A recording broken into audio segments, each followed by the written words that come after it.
de combler certaines lacunes dans la prise de parole en public.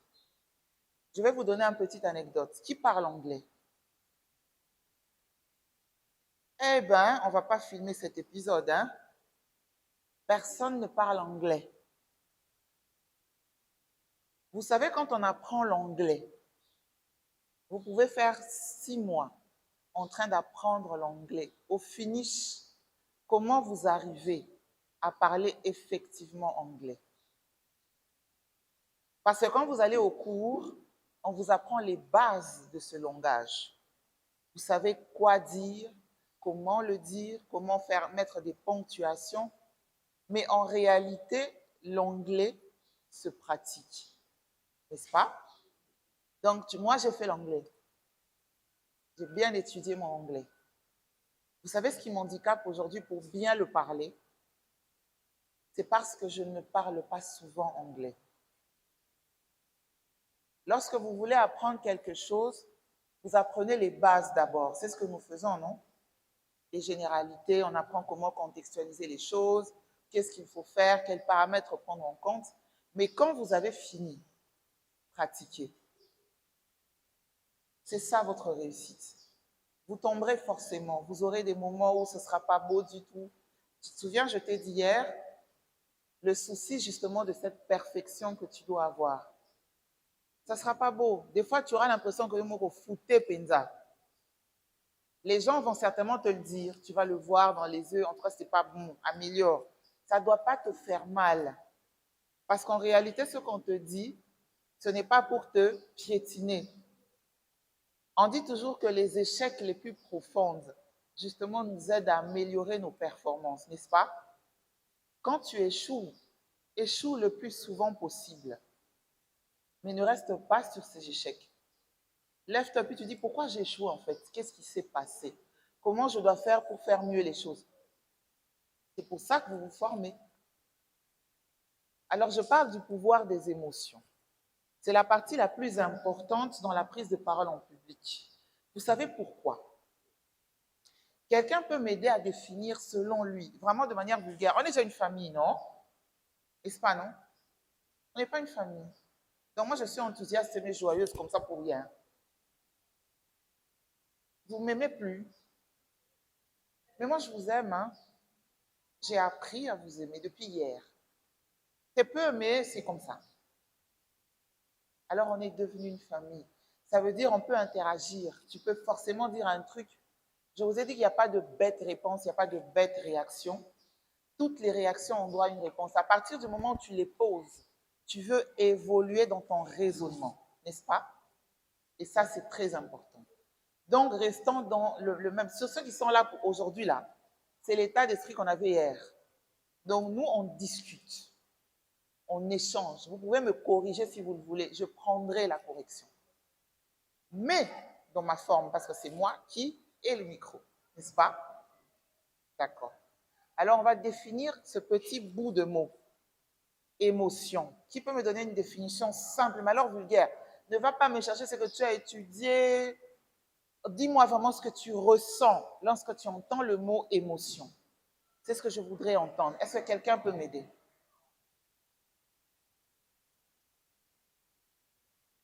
Quelqu'un qui n'est plus timide depuis hier, est-ce qu'il peut lever la main et me donner une définition selon lui? Je note qu'il y a des gens qui sont restés timides. Mon assistante attend d'abord. Si je ne trouve personne, c'est à toi que je donne la parole. Maintenant, je te fais passer devant. Vous n'avez plus rester sur votre zone de confort. Aujourd'hui, je vous sors de votre zone de confort. Ça ne veut pas dire que vous allez rester silencieux. Hein. Si tu es silencieux, je te prends moi-même. Parce que je sais qu'ici, j'ai en face de moi des érudits, des personnes intelligentes qui ont eu le temps de parler sur leur propre personnalité aujourd'hui même. Qui a essayé? Quelqu'un s'est regardé dans un miroir aujourd'hui? Qu'est-ce que tu as vu? Excuse-moi, maman. Qu'est-ce que tu as vu quand tu t'es regardé Dorcas? Quand tu t'es regardé, oui, lève-toi, maman. Aujourd'hui, on brise la glace. D'accord. Tu as dit de bonnes choses, non? Tu as aimé, puis tu as souri, non? Bêtement là. D'accord. Ça t'a fait du bien?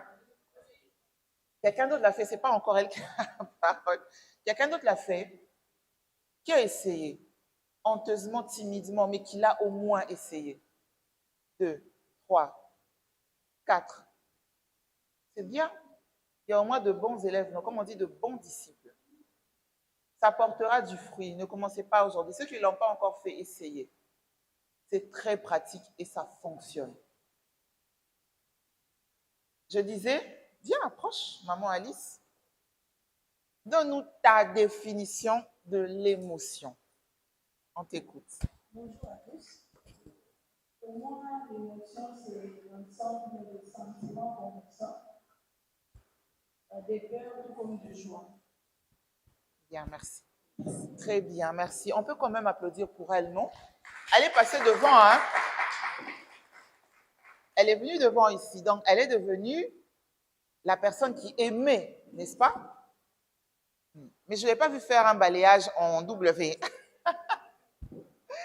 Mais ça va venir, ne t'inquiète pas. Elle a dit que c'est un ensemble de sentiments, c'est ça? De ce que l'on ressent. Tu as parlé de joie, c'est ça? Voilà, c'est un mélange de tout ceci. C'est vrai que c'est beau, n'est-ce pas? Quelqu'un d'autre peut dire quelque chose? Dis à maman.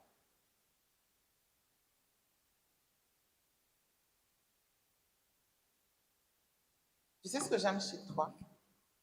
C'est que tu brises la glace. Toi, tu es déterminé à changer. On peut applaudir pour toi d'abord. Je comprends.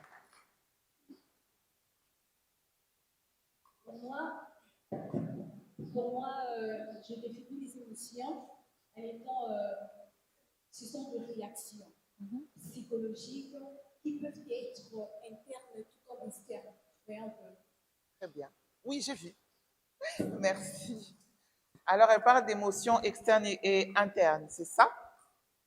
C'est très bien parce que, en réalité, de manière scientifique, l'émotion, c'est un mélange de ce que elle a dit et de ce que toi, tu as dit. Je vais la lire textuellement. Ensuite, je vais vous donner une définition plus vulgaire, on va dire plus basique, de ce qu'est une émotion. Parce que c'est les définitions les plus basiques qu'on retient le plus. Ce qui est trop scientifique nous pousse à réfléchir encore davantage. Je vais la lire.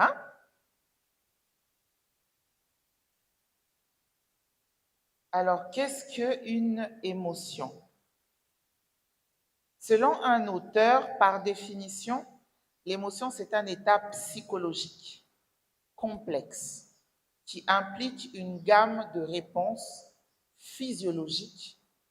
Vous allez comprendre que ce qu'elle a dit et l'autre se rejoignent en fait, qui implique une gamme de réponses physiologiques, cognitives et comportementales. Donc, j'ai parlé d'un état. J'ai dit c'est un état psychologique complexe qui implique une gamme de réponses physiologiques, cognitives et comportementales. J'ajoute, c'est un sentiment intense qui peut être soit positif, soit négatif ou carrément neutre. Ça, c'est la définition la plus scientifique. Ça va jusque-là? Je peux continuer? D'accord. J'aimerais déjà saluer la présence de quelqu'un que j'aime beaucoup, Monsieur Armand. Je ne vais pas dire qui il est, mais j'aime le voir parce que c'est un homme érudit aussi. Merci d'être là, Monsieur Armand. Alors, je disais ceci. Vous avez remarqué en fait que tout part de là, de son état psychologique. C'est-à-dire ce qu'on a dans le mental. Hier, on a parlé du mental, non? Tout tourne autour de ce que vous avez d'abord dans votre tête. C'est un engagement personnel. Ce qu'on ressent part du mental. Ensuite, ça vient affecter notre position physiologique. Quand on dit physiologique, c'est les actes qu'on pose maintenant, ce qu'on ressent et comment on réagit avec ce qu'on a ressenti. Alors, de manière plus vulgaire, moi, je dirais ceci. L'émotion, c'est ce qu'on ressent de manière instantanée. C'est-à-dire, je la ressens maintenant. On vient de me dire que je viens de perdre quelqu'un de cher. Ça te fait quoi au moment où tu entends cette nouvelle? Je suis choquée. Tu peux pleurer directement. Certains tombent en syncope. Ça, c'est une émotion parce qu'on la ressent immédiatement. Juste après une nouvelle qui te saisit, tu la ressens instantanément. Alors, elle va être différente d'un sentiment. Vous savez, c'est quoi le sentiment? Le sentiment se ressent dans la durée. Ça veut dire quoi? Qui est déjà tombé amoureux? Ça, c'est sujet tabou. Ce n'est pas sujet tabou pour moi. Est-ce qu'il y a tabou entre nous? Non. Qui est tombé amoureux? Soyez sympa, levez la main, c'est pas honte. Moi-même, je suis dedans. Mais oui. Et puis, si tu n'es pas dedans, c'est pas grave, ça va venir. N'est-ce pas? Mais oui. C'est pas honteux, il faut bien dire je suis amoureux. Ça fait du bien. Vous savez ce que ça fait d'être amoureux? Ah, vous savez. Voilà. Vous savez quand tu ris bêtement là? C'est ça. Oui. Elle ne faut même pas parler de son cas. Je refuse de parler de son cas. Je refuse de parler de son cas. Parce que nous, on a la preuve vivante là que c'est ça. Donc, ça veut dire qu'il faut pas être... il faut les ressentir. Je vous ai dit hier, et je vais le redire aujourd'hui parce que je parle de ça, les sentiments, on les ressent. Les émotions, on les ressent. On ne peut pas les éviter. Si tu refuses d'éviter une émotion, tu tombes dans ce qu'on appelle des maladies psychosomatiques. Vous voyez les maux d'estomac? Les crises cardiaques, les hypertensions artérielles, ce sont des maladies psychosomatiques. Pourquoi? Ça découle d'un refoulement des émotions, du stress, des sentiments que tu as enfouis. Quand on dit que tu viens de perdre un être cher et qu'on ne te voit pas pleurer alors que vous étiez si proche de ça, on te fait quoi? Déjà, on dit d'avance quelque chose ne va pas. Et on se dit, Nzambe, ça va exploser après, n'est-ce pas? Et ça, c'est dangereux. Les émotions, on ne les enfouit pas, on les ressent de la manière la plus naturelle possible. Quand tu es stressé parce que tu dois parler en public, c'est normal. Qui ne stresse pas? Tout le monde stresse. Même le gars le plus parfait, qui a maîtrisé vraiment toutes choses. Il y a de ces environnements, quand il se tient là, il a d'abord stressé dans les coulisses. Parce que le public peut vous surprendre à n'importe quel moment. Tu ne t'attends pas à sa réaction. Mais comme tu ne peux pas anticiper, tu dois te préparer psychologiquement. Vous savez, là où vous êtes là, tout le monde n'est pas forcément d'accord avec ce que je dis. Il y en a qui balbutient dans leur cœur. Qu'est-ce qu'elle raconte là? Moi, je suis plus intelligente qu'elle. Mais il ne peut pas se lever. C'est à mon avantage parce que je suis dans mon élément. C'est ça l'assurance quand toi, tu te tiens là. Quand toi, tu iras faire ton truc là, tu prends ton micro, tu prouves là que tu es plus intelligent que moi. Si tu m'invites, je viens. Mais je vais m'asseoir. Et je vais t'écouter et à la fin, je vais applaudir. C'est moi qui vais juger de ce que tu es quand je sortirai. Ça s'appelle l'humilité. Parce qu'on se bat, mais de la manière la plus propre possible. C'est de l'élégance. Qui est d'accord avec moi? Voilà. Alors, je disais ceci, lorsque vous enfouillez vos émotions, elles explosent. Quand tu es en colère, tu exprimes de la colère, mais seulement. Je parlais d'émotions Ce sont des sentiments qui demeurent intenses. Elles ne viennent jamais de la manière la plus simple possible. Quand elles viennent cogner dans ta vie, elle le fait intensément. Qui cherche du boulot ici? Personne. Hey, Dieu est bon, hein? Maintenant, si moi je me dis j'ai du boulot pour vous, suivez-moi à la fin, tout le monde va venir, hein? Je n'ai vu que 4 doigts. Laissez-moi tranquille.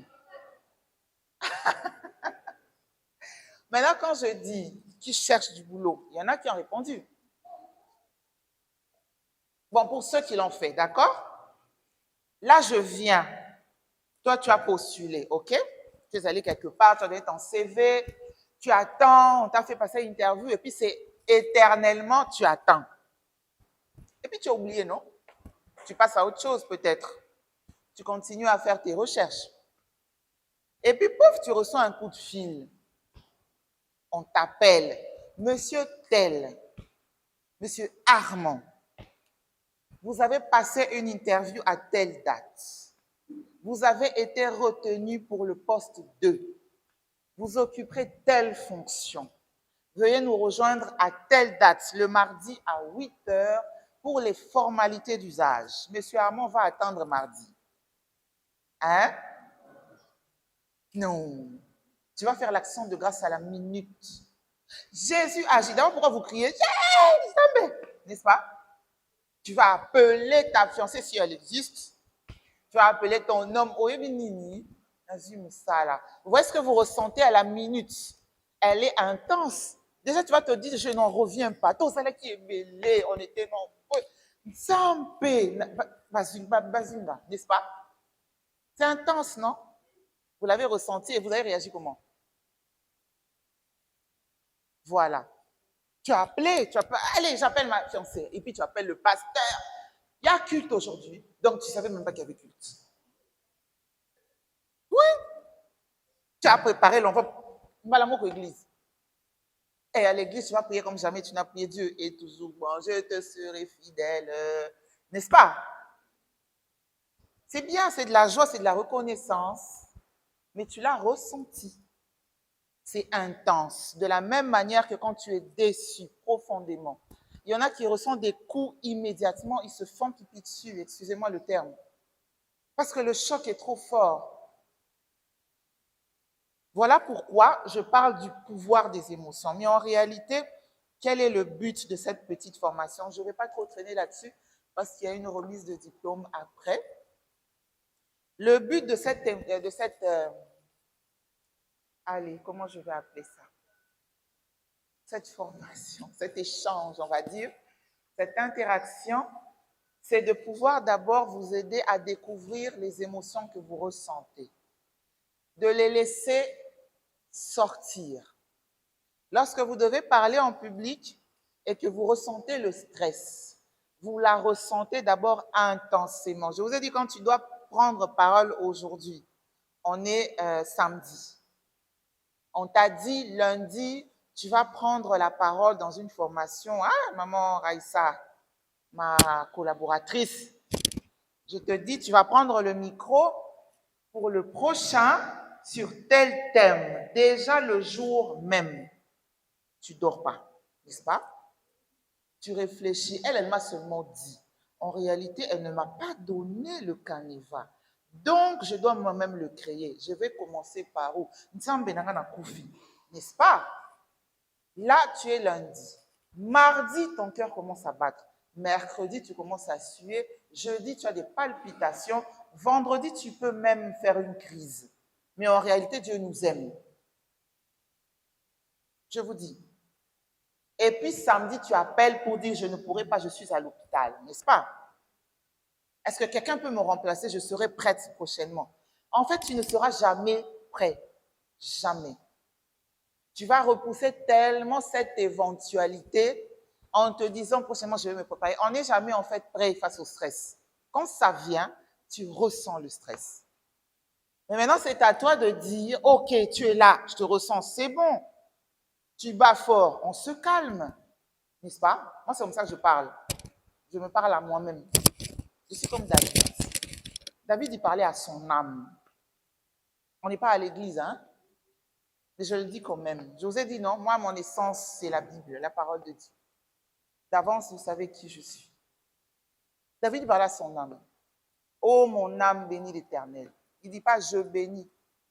Donc, il va chercher la partie la plus sensible de sa vie pour dire, toi, si tu te lèves pour bénir l'Éternel, mon cœur va suivre. Mon corps va suivre. C'est pour ça que je dis, parlez-vous à vous-même. Quand vous parlez à votre mental, vous l'obligez à marcher selon vos principes de vie. Votre parole commence à le positionner positivement vers ce que vous recherchez. Si tu te dis tous les jours, je ne suis pas bête, je suis intelligent, tu vas créer le couloir de l'intelligence dans ta vie. Sans le vouloir, mais parce que tu l'as cherché, il vient s'aligner. Maintenant, c'est à toi de faire ce qu'il faut. On a parlé du courage hier. C'est exactement ça. Et c'est pareil pour les émotions. Les émotions, quand ça arrive, tu es stressé. Stress. Quand ça t'arrive déjà bien avant, je vous ai dit, ça arrive toujours avant. On n'est jamais stressé quand on arrive là, devant la porte, là, pop, ça prend, ça te prend. Non. Parce que tu perds déjà en assurance les jours avant, les heures avant. Tu ressens, le cœur commence à battre. Et puis tu appelles, allô, et puis tu entends quelqu'un t'encourage. Tu vas y arriver. Tu vas y arriver. Les mots d'encouragement, on en a besoin tous. Qui n'en a pas besoin? Celui qui n'a personne qui l'encourage, c'est bien dommage. Mais on n'en a rien à cirer. Toi-même, tu t'encourages, n'est-ce pas? C'est pour ça que tu crées toi-même ton environnement de vie. Tu n'attends pas qu'on te dise que tu es belle, tu l'es déjà. Donc quand tu sors le matin, rassure-toi que tu te plais. J'ai mis cette chemise parce que la couleur ressort mieux mes yeux. J'ai mis ce parfum parce que d'abord à l'odeur, je l'aime. Si ça te plaît, va acheter ton parfum. Eh oui, ça s'appelle assumer. Mais en même temps, on dit que la liberté qu'on a de soi ne doit pas enfreindre celle des autres. Donc, ça veut dire que si tu sors le matin, que tu t'habilles en short jusque-là, vous connaissez les shorts, les culottes, on met là. Tu te dis, je sors, moi je m'aime, je suis belle, j'assume. En réalité, tu assumes, ouais. Mais quand tu quittes, les personnes qui te regardent deviennent dérangées parce que tu es. Là, ce n'est plus bon. Tu vas faire pécher les hommes d'autrui, ils sont déjà en couple. Ils vont aller demander pardon pour un péché qu'ils n'ont jamais connu à cause de toi. N'est-ce pas? Donc, ça veut dire que ta liberté s'arrête. Les limites de ta liberté s'arrêtent là où la limite de l'autre commence. Voilà pourquoi dans une église, on dit, vous qui prêchez, ne soyez pas une pierre d'achoppement. Qui connaît ça? Connaît, hein? Il ne faut pas être une pierre d'achoppement pour les autres. Quand tu viens prêcher, tu t'habilles tellement sexy, les gens n'écoutent plus ce que tu as à dire. Ils sont subjugués par ta beauté. Ce n'est pas ta faute, tu es belle. Mais tes atouts là, tu les gardes pour une autre situation. Parce que le but de ta présence quand tu te mets devant les gens, ce n'est pas qu'ils soient subjugués par toi, mais qu'ils soient subjugués par ce que tu dis. Le reste, ce sont des accessoires. Je vous ai dit, non, quand quelqu'un vient, vous savez, quand quelqu'un vient dans une formation, il regarde d'abord c'est qui forme. Oui ou non? C'est ça, non? Qui va donner d'abord cette formation? C'est qui? Puis tu regardes, ça qui est au coin. Oh, nouvelle qui est au bout. C'est qu'elle aura bien, toi qui est ok, tu arrives. D'abord, c'est ça le but. Et puis, il va parler de quoi? Mais c'est écrit. Donc, rien à cirer, tu arrives, parce que d'abord, il est beau, n'est-ce pas? Puis tu arrives, tu l'entends parler maintenant, finalement. Il parle, et puis après, tu deviens charmé par sa manière de parler. Tu commences à être... Tu vas tomber amoureuse, hein? Je vous dis la vérité, il ne faut pas faire ça. Je vous dis, Il ne faut pas faire ça. Il faut se protéger, mes femmes, mes enfants, mes frères, mes sœurs.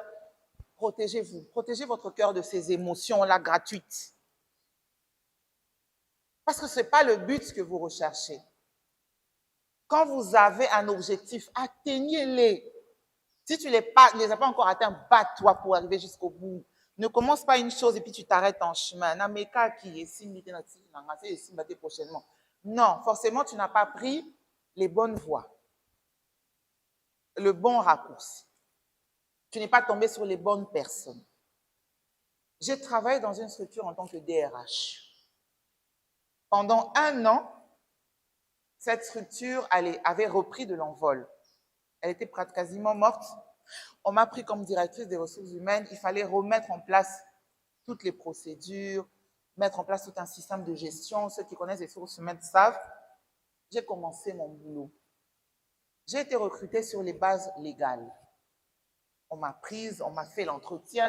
La DG, c'était une femme comme moi. Elle est belle, elle est forte, je l'admirais, hein, beaucoup. Bon, je l'admire toujours, hein. Je l'admire toujours parce qu'elle est toujours aussi intelligente. Ça n'a pas changé. Mais vous savez, dans le parcours que j'ai eu avec elle, elle avait tellement de paroles négatives envers moi qui ont commencé à naître par jalousie. C'est une femme qui est avancée en âge, mais elle n'a pas eu la chance de tomber amoureuse de quelqu'un qui l'a aimée pour de vrai. Elle a vécu beaucoup trop de déceptions amoureuses. Elle n'a pas d'enfant. Elle s'est retirée de sa famille, soi-disant qu'il y avait des conflits familiaux. Elle vit sa vie. Elle est en permanence en train de challenger son entourage pour dire c'est sa bataille de tous les jours. Maintenant, quand tu rencontres une personne qui s'est déjà accomplie amoureusement, quand j'ai commencé là-bas, je n'étais pas pauvre, je venais de quelque part. Financièrement, amoureusement, qui a déjà une vie bien toute tracée qui arrive, elle est rentrée dans une bataille spirituelle avec moi. Malheureusement, elle n'a pas pu s'éteindre. Il a fallu qu'elle le sorte. Vous savez, tous les jours, je pouvais arriver, elle me dit, madame, elle me criait devant les agents. On est en pleine réunion, je commence à donner un exposé. Vous voyez les patrons là, qui sabotent les gens là. Il y a au moins des patrons qui sont dans leur téléphone, ils essayent de te saboter, mais en catimini. Mais il y en a ceux qui te sabotent directement. Elle m'a piétinée. À un point où, quand je rentrais chez moi, j'ai dit à Dieu, Seigneur, ce travail, tu me l'as donné, mais je crois que je vais l'arrêter là. Oh, vie, une souffrance à ma casse. On dit toujours, autant mieux ressentir physiquement quelqu'un qui te maltraite que de vivre une maltraitance psychologique. C'est la plus dangereuse. Parce qu'elle est sournoise, elle est subtile. Elle te range comme une gangrène. Oui. En fait, tu ne sais même pas en fait qu'elle t'a déjà gangréné. C'est pour ça que je dis elle est sournoise. Il faut qu'à psychologiquement, tu t'enfonces. Et moi, j'arrivais dans cet état-là, intelligente de mon état, déjà DRH. Et puis on te dit, tu n'es pas intelligente. Ce que tu fais là, c'est des conneries. D'abord, tu te prends pour qui? Parce que tu es marié, tu as des enfants. Qu'est-ce que ça vient foutre là? Maintenant, tous les jours, j'étais en intercession. Parce que le Seigneur me dit, tu ne pars pas de là. Un jour, je suis allée, j'avais déjà décidé, lundi, je donne mes lettres de démission. Dimanche, il faut aller à l'église. J'arrive seulement à l'église, je m'assois, le pasteur qui commence. Il y a une femme, Dieu a dit, ne quitte pas la Dieu, pasteur, tu as menti.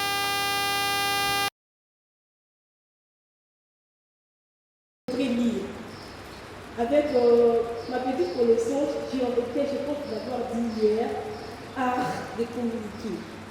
Et il y a mon professeur qui me dit, qui a signé, qui a fait voilà, c'est officiel, qui peut en fait faire parler de ton requête aux gens. Il me dit, voilà, je peux t'appeler artiste. Il m'a dit, pourquoi pas? Et vous voyez un peu, n'est-ce pas que je suis artiste? Art de communiquer. Dans la communication est un art. Il est là d'être un processus ou une science. en 1960, parce que la communication débute en 1960. Après la Deuxième Guerre mondiale, il y a eu des processus scientifiques qui ont dit que voilà, la communication peut être une discipline, être en série. Et voilà ce qui nous manque en petite contribution. Ce n'est pas en fait la maîtrise de parler, ce sont des mots. Et moi, ça m'arrive. Moi, je me dis de parler, oui. Je fais pleinement de discours. Et j'ai eu la chance plutôt de maîtriser plus de ça.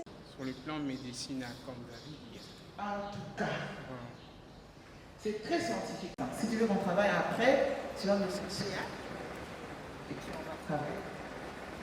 En réalité, quelque chose déclenche ce bégaiement. Ça commence très souvent quand on est petit. Et une personne qui bégaye, c'est qu'on l'a... j'ai failli parler de frustration. J'ai un fils. Après elle a un frère. Il s'appelle Gabriel, l'avant-dernier. Quand il commençait à grandir, vous savez, il faut connaître vos enfants. Vous allez avoir des enfants, seulement vous en avez. Il faut prendre toujours le temps de connaître les personnes que vous aimez. C'est important parce que vous les aidez justement à être meilleurs. Ce petit garçon, il est très intelligent. Il a 7 ans aujourd'hui. Alors, il a développé en grandissant ce besoin de vouloir maintenant commencer à donner ses réflexions, tu vois. Il a besoin qu'on l'écoute quand il a un avis à donner. Vous savez, quand vous avez tendance à vouloir finir les phrases d'une personne quand elle a commencé à parler, parce que vous semblez être plus intelligent. Aujourd'hui, vous êtes grand. Si quelqu'un veut finir ta phrase, tu peux facilement lui dire « laisse-moi finir ». Mais quand un enfant est petit et qu'il s'adresse à un adulte, même à l'école, quand mon fils allait à l'école, il revenait, il avait toujours tendance à bien. Mais à un moment donné, j'ai remarqué en fait que quand il voulait s'exprimer, il veut dire une phrase, il s'arrête, il respire, il cherche ses mots. Il a oublié. Et puis il cherche, il veut le dire, ça sort, et puis il calme. Il a commencé à développer ce qu'on appelle un bégaiement. Mais aujourd'hui, il ne bégaye pas. Il a 7 ans. À l'époque, il avait 5 ans. Vous savez pourquoi? Parce que j'ai vite rattrapé en fait cela. Je suis allée voir sa maîtresse. J'ai dit à sa maîtresse, je viens pendant un moment, mais j'aimerais voir comment vous vous occupez un peu des enfants, juste un peu de temps, vous surveillez. Je vais voir en fait comment réagit Gabriel pour savoir si ce que je vois à la maison, je peux aussi continuer à l'exercer par rapport à ce que vous lui enseignez. Elle m'a dit, il n'y a pas de problème, restez là. J'ai observé la madame, elle pose des questions à Gabriel, le temps qu'il veut parler, elle a dit, ah toi aussi c'est ça, non, aidez-le, répondez. Les autres finissaient ces phrases. Parce qu'ils étaient impatients seulement. Et puis il s'arrête là, il s'assoit. Après on lui dit, il lève la main, ok lève la main. Tu veux dire, oui, en fait je voulais dire que, mais quelqu'un peut les Gabriel répond rapidement. Et puis il s'arrête, il ne dit plus rien. Et je suis partie chez moi. Quand je suis partie chez moi, j'ai dit à mon fils, j'ai dit, moi je vais t'aider à aller mieux. J'ai d'abord appris à son environnement de vie, c'est-à-dire ses frères, son père, moi-même. Chaque fois qu'il se met à parler, je vous ai dit qu'on fait des études bibliques chez moi avec mes enfants. Je donne à chacun de la parole parce que chacun d'eux comprend à sa manière ce qu'on lui enseigne. C'est important d'écouter. C'est parce qu'on n'a pas abordé l'autre aspect de cette formation-là. Ceux qui m'ont suivi le savent. J'ai parlé de l'écoute active. C'est très important. Écouter, ce n'est pas vouloir forcément solutionner le problème de la personne, mais c'est le laisser exprimer ce qu'il a au fond de lui, le déverser et l'orienter. Ce n'est pas trouver ça sur toi aussi, tu n'aurais pas dû faire ça, moi à ta place j'aurais. Au contraire, tu ne l'as pas aidé du tout. Je l'ai aidé maintenant à finir ses phrases. Je leur disais à tous ses frères, j'ai dit, quand Gabriel se met à parler, vous le laissez finir sa phrase. Des fois, tu le sens, il est calé. Je dis, je lui dis, quand tu as besoin de dire quelque chose, dis-moi, tu penses à quoi? Qu'est-ce que tu veux dire? Oui, c'était, tu te souviens tel, ah, c'est ça que tu veux dire, puis tu lui donnes la phrase. Voilà, c'est ça. Mais aujourd'hui, il a trouvé ses mots. Il ne bégaye pas. Pourquoi? Gloire à Dieu, il est resté dans un environnement où les gens ont su découvrir cet handicap. Mais j'ai des amis qui bégayent aujourd'hui. C'est parti, c'est resté pour la vie. Ça se corrige en tant qu'adulte, mais tu dois faire avec. Maintenant, le bégaiement que toi tu dis, franchement, je ne l'ai pas senti. J'ai plutôt senti ton bégaiement comme une espèce de frousse, tu vois. Je crois que j'ai abordé ça avec Raïssa hier. Elle m'a aussi avoué une chose importante. Quand on se parle à nous deux là, elle m'a dit, je suis intelligente quand on parle nous deux. Elle parle le français parfait. Mais quand elle se met à parler en public, quelquefois, à la place de le, elle dit là. Tu vois? Ça ne veut pas dire que tu ne sais pas parler français. Non. Tu as détecté simplement un handicap pour lequel, justement, tu dois corriger. Quand tu bégayes normalement, c'est parce que tu veux parler trop vite. Quand tu sens que tu connais le mot articule calmement, celui qui est impatient, il n'a qu'à partir. Articule. Dis-le calmement. On va être patient, on va t'écouter. Même quand tu fais bon, depuis que tu veux commencer à faire bon, alors que tu veux dire bonjour. La meilleure manière d'aider quelqu'un à dire bonjour, laisse-le finir sa phrase, aussi sa beauté. Ata soka bandi depuis abandonné, même si c'est une heure. Il est toujours dans le bon. C'est pas gentil du tout. Donc, maintenant que tu es conscient qu'avec toi c'est difficile, travaille sur toi-même. J'ai étudié j'ai suivi un psychologue qui disait ceci. J'ai accompagné des personnes qui avaient ce problème. Qu'est-ce que je faisais? Je les emmenais à la plage. Tu sais que la plage, c'est loin, hein? Bon, on va trouver toujours des astuces. Alors lui, il disait, je les emmène à la plage. Quand vous êtes à la plage, vous êtes carrément face à l'océan ou à la mer. L'air est libre. Alors il leur disait, criez à haute voix. Vraiment, tu dégages en fait les toxines que tu as mis vraiment en criant à haute voix. J'ai regardé chacun parce que je l'ai filmé. Il se met à crier. Alors il ressort sa colère. Certains se mettent à pleurer parce qu'il se met à crier. En réalité, ils sortaient leur frustration. Et chaque fois qu'il les suivait, il les emmenait là-bas. Allez. Pourtant, quand tu te mets...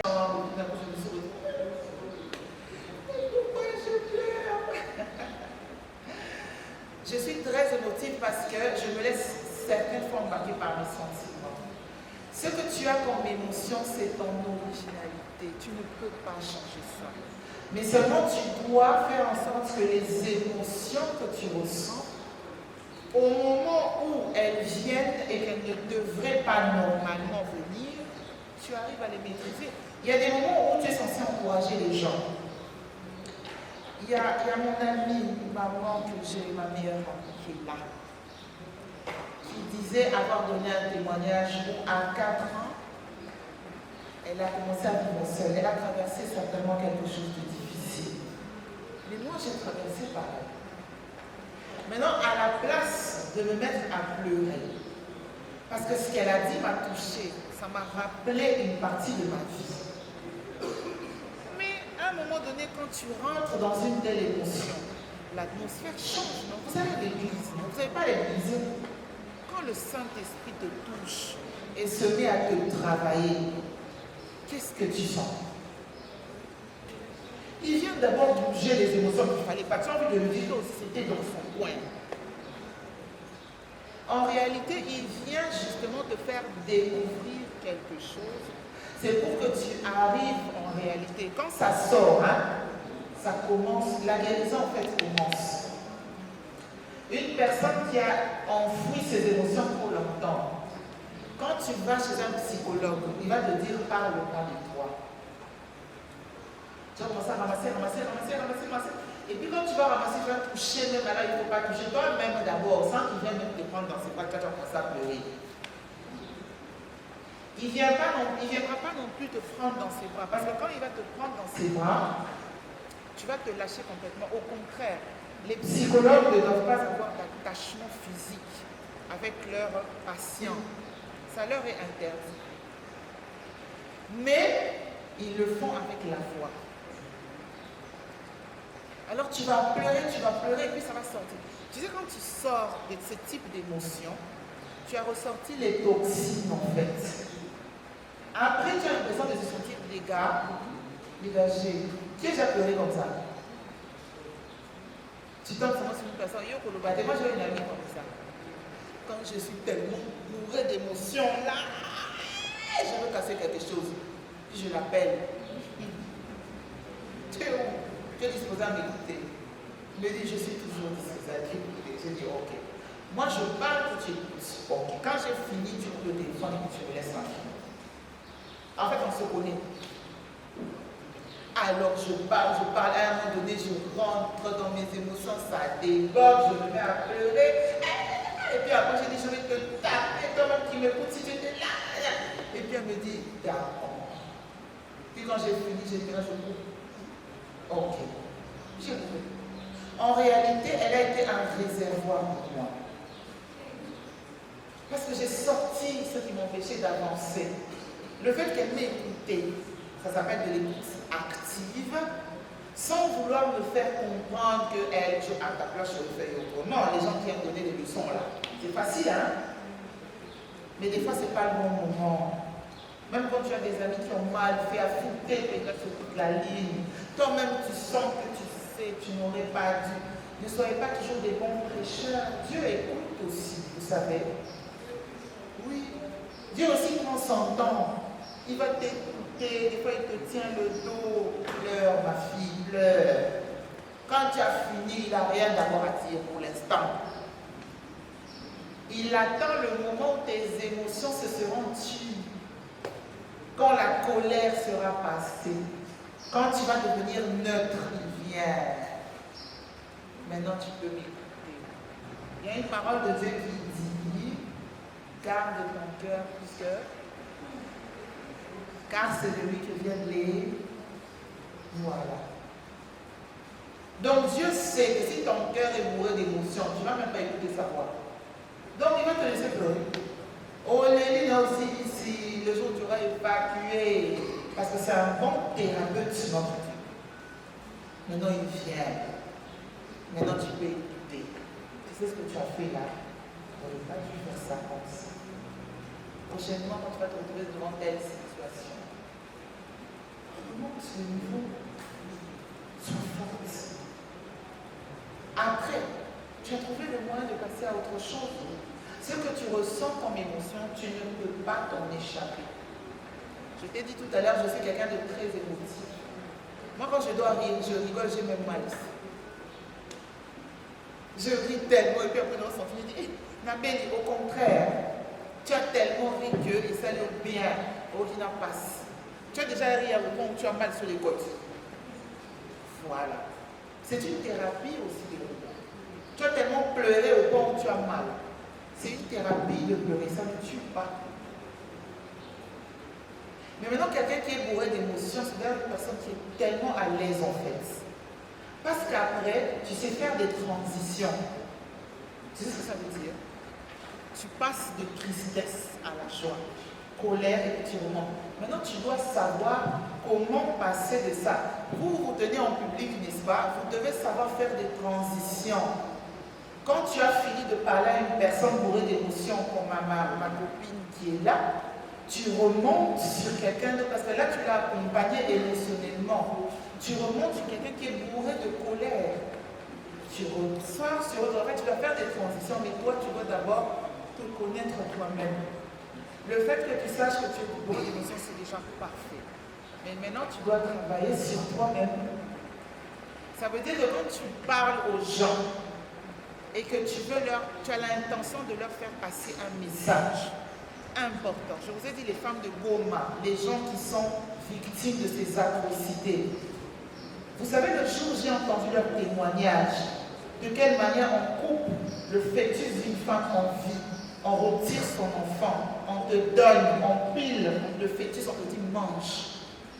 La personne a dit allez, pour sentir son moi là. J'ai pleuré. J'ai pleuré, j'ai dit Seigneur, c'est quoi cette atrocité?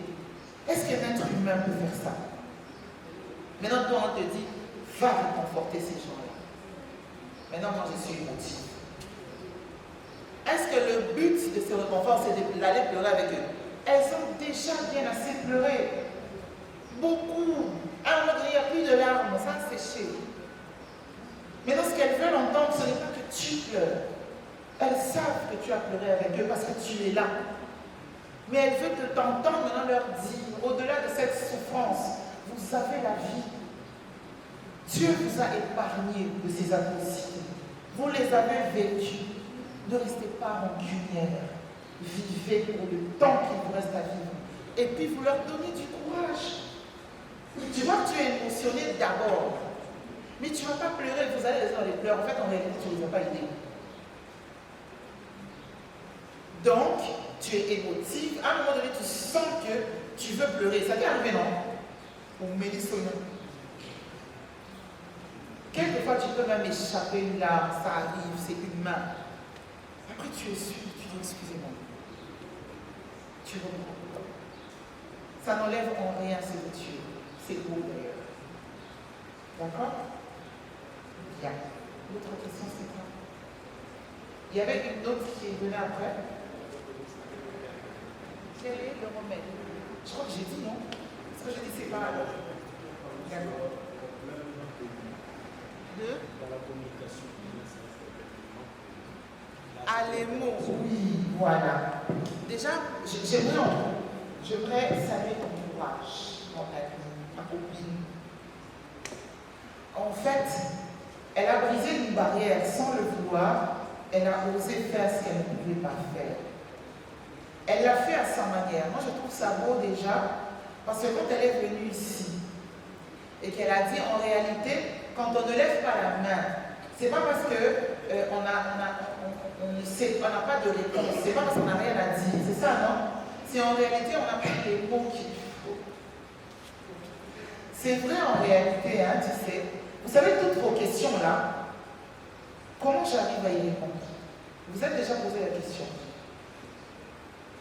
Qui est venu me voir en catimini et m'a posé sa question? J'avais écrit, j'ai préparé qui? Non. Ces questions sont venues à l'improviste. Quand vous connaissez votre matière, vous avez expérimenté les choses. Ce que vous dites peut partir d'un vécu. Ok? Quand je te demande, tu peux me définir l'émotion. La plupart des gens ont l'impression qu'on les met face à une interrogation écrite ou orale. Il ne faut pas que vous ayez cette impression-là.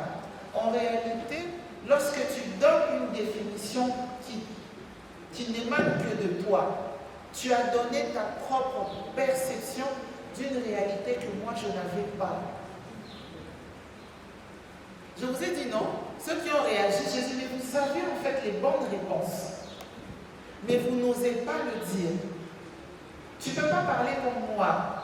Tu peux chercher à vouloir dire ce que moi je dis, avoir mes tics dont je parle. Moi, je les ai découverts moi-même. C'est ma manière à moi de me dire, c'est mon originalité. Il y en a d'autres qui parlent avec beaucoup de gestes, ça kung fu. Vous avez déjà vu ça, non? Oui. Mais puis tu te dis, mais il s'agit, tu ne sais pas contre qui. Il a trouvé sa manière à lui simplement de dire les choses. Et des fois, c'est marrant. Mais il y en a d'autres qui parlent aussi très lentement. Vous savez quoi? Lorsque vous parlez aux gens, trouvez le juste milieu. Quand tu parles beaucoup trop vite, tu agaces ton public. C'est énervant d'entendre quelqu'un. Et puis tu dis finalement il y a un problème ou quoi? Tu retiens quoi d'abord? Rien du tout. Quand tu parles trop vite, tu agaces ton public. Quand tu parles trop lentement, tu ennuies ton public. Maintenant c'est quoi? En réalité, tu vas trouver le juste milieu. Ni trop rapide, ni trop lentement.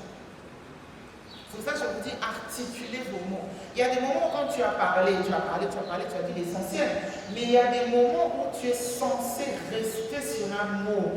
Parce que ça doit rentrer dans le système. Ça doit pénétrer le mental de ton public. Et puis quand ça reste, ça reste. Parce que obligatoirement, c'est ça que tu voulais dire. Donc maman, les mots, tu les as. Mais c'est toi qui les construis. Je vous ai dit, c'est d'abord le mental. Quand ton mental est paresseux, tu parleras comme un paresseux. Quand tu as un raisonnement terre à terre, c'est que tu vas dire reste terre à terre. Mais quand déjà, tu as déjà monté le niveau de ton mental, parce que tu lis, parce que tu te documentes, ne soyez jamais obligé de vouloir impressionner votre public, soit disant parce que vous maîtrisez les choses. Personne ne maîtrise une matière. Allez vous documenter. Allez écouter ceux qui ont fait ce que vous voulez faire. La preuve, quand vous allez défendre la mémoire, ce que vous faites, c'est nouveau. Au contraire, vous allez creuser le raisonnement de ceux qui ont touché ce que vous voulez faire et à la fin, vous ajoutez, on appelle ça une valeur ajoutée. C'est-à-dire, vous pointez votre originalité. Parce qu'en réalité, quand tu choisis un mémoire, on te dit qu'est-ce que tu nous apportes le plus. C'est ça, non? Toi, tu vas, tu étudies le phénomène Kuluna. C'est vague, mais ça, on dit ça, c'est vague, ça existe déjà, tu veux dire quoi? Maintenant, toi, tu vas dire non, je n'étudie pas le phénomène Kuluna. Je vais étudier justement tel aspect de leur vie et de quelle manière un Kuluna peut venir maintenant, peut changer de terme, peut devenir Kuluna. Tu rentres dans une réalité profonde. Voilà pourquoi on vous dit les techniques d'approche pour ce type de mémoire, c'est quoi? On vous a donné des techniques. Vous allez faire des enquêtes, vous allez faire des entretiens approfondis, c'est pas ça. Qui parle d'entretien, c'est tête à tête. Tu vas vers un Kuluna, et puis tu parles comme lui. Sauf pas français, il est mignon. Il va te taper. Ah, il n'a pas le temps. Mais tu commences d'abord par les appâter. Tu vas, tu dis, ah non, tout cela, pourquoi me bonner? Ah, il vient passer. Il va te dire non. Ah. Mais c'est bon, qu'est-ce qui s'est passé? Il te dit, ah Bandi Koloba, toi tu commences à transcrire fidèlement ces mots. Et tu vas cerner quelque chose de pertinent qui va t'aider à rendre original ton mémoire. Donc, quand tu vas faire ton mémoire, tu ne vas pas dire exactement, oh, vous pas bien la plagiat. Vous savez c'est quoi le plagiat? C'est quand vous copiez mot pour mot. C'est pas bon de copier mot pour mot. D'ailleurs, il y a la tricherie. On appelle la triche.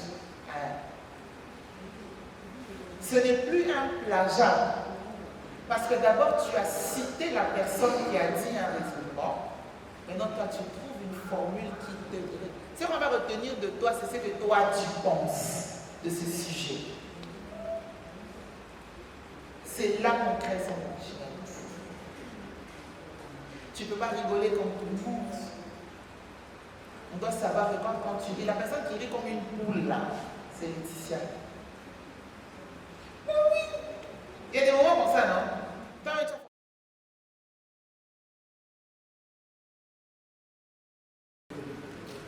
J'ai devant moi M. Yves Voyer.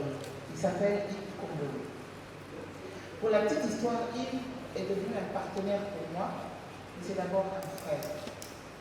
Je l'ai connu, il était petit. Mais c'est un modèle d'endurance, ce garçon.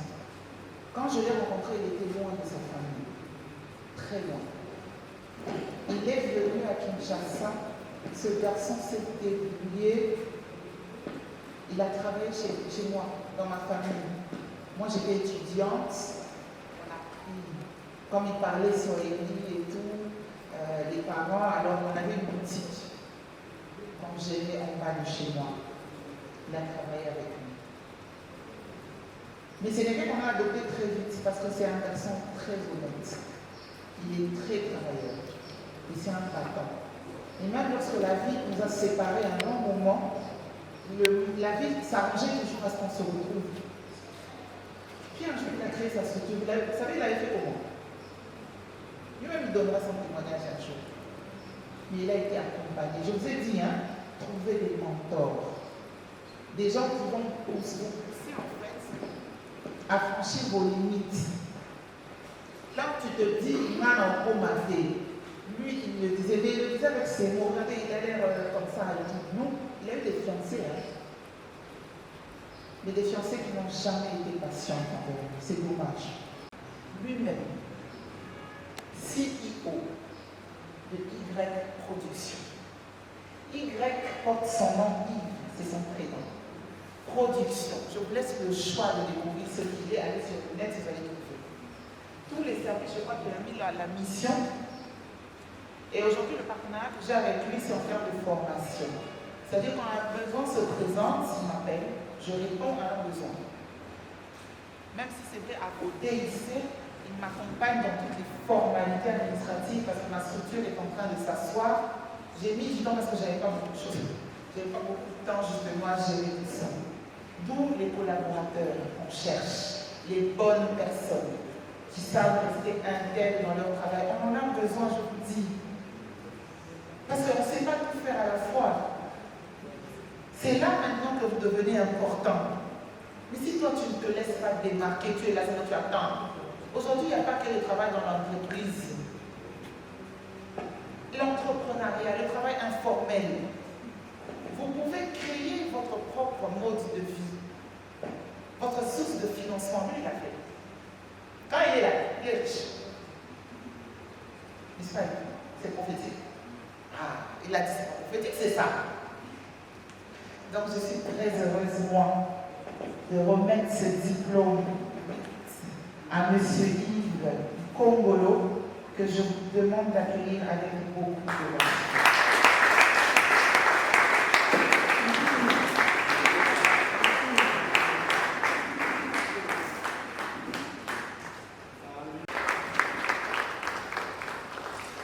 C'est Kongolo.